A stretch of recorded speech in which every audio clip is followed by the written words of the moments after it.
هل أتى على الإنسان حين من الدهر لم يكن شيئا مذكورا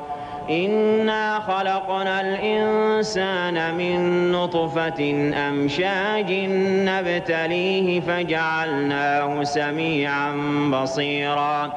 إنا هديناه السبيل إما شاكرا وإما كفورا إنا أعتدنا للكافرين سلاسل وأغلالا وسعيرا إن الأبرار يشربون من كأس كان مزاجها كافورا عينا يشرب بها عباد الله يفجرونها تفجيرا يوفون بالنذر ويخافون يوما كان شره مستطيرا ويطعمون الطعام على حبه مسكينا ويتيما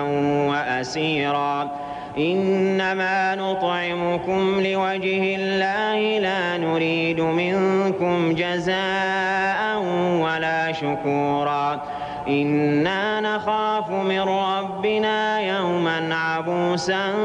قمطريرا فوقاهم الله شر ذلك اليوم ولقاهم نضرة وسرورا وجزاهم بما صبروا جنة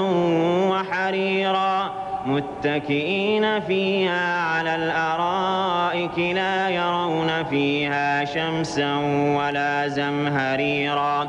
ودانية عليهم ظلالها وذللت قطوفها تذليلا ويطاف عليهم بآنية من فضة وأكواب كانت قوارير من فضة قدروها تقديرا ويسقون فيها كأسا كان مزاجها زنجبيلا عينا فيها تسمى سلسبيلا ويطوف عليهم ولدان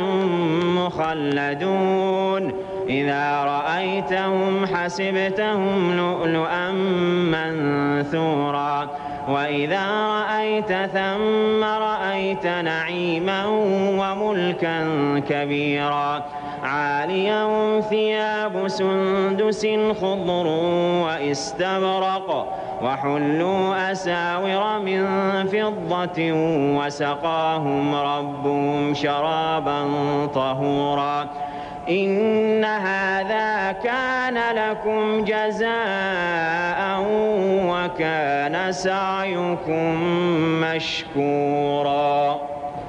إنا نحن نزلنا عليك القرآن تنزيلا فاصبر لحكم ربك ولا تطع منهم آثما أو كفورا واذكر اسم ربك بكرة وأصيلا ومن الليل فاسجد له وسبحه ليلا طويلا إن هؤلاء يحبون العاجلة ويذرون وراءهم يوما ثقيلا نحن خلقناهم وشددنا أسرهم وإذا شئنا بدلنا أمثالهم تبديلا إن هذه تذكرة فمن شاء اتخذ إلى ربه سبيلا وما تشاءون إلا أن يشاء الله إن الله كان عليما حكيما يدخل من يشاء في رحمته والظالمين أعد لهم عذابا أليما الله أكبر. الله